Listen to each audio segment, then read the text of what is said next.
Sí, eigenlijk Britannia, door que vira campeão ano passado, ganha direito para participar na Shield Cup de CFU, qual tomou lugar entre 23 e 29 de juli próximo, e a segunda volta está de 29 para 4 de agosto. Nós temos ano acaba preparando para a atividade aqui.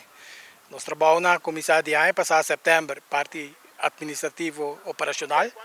E técnico também, nossa comissão de ano passado acaba preparar um time para a ocasião aqui. Luego na mês, Britannia longa 2 partidos de primeira volta, qual está dia 26 nós longa com a equipe de Granada e dia 28 nós longa com uma equipe de St. Kitts and Nevis. Então, llenarlo depende se nós lo clasificamos para a seguinte volta. Hemos preparado un equipo durante un año, 10 meses, pues momento de agradecerle a la directiva, a todos, Ediver, Cedri, Reynaldo, que han trabajado duro. Nadie ha visto esa parte ha sido bastante fuerte, bastante trabajo, y bueno, nosotros con nuestro lugar aquí dentro de la cancha también lo hemos hecho de la mejor manera.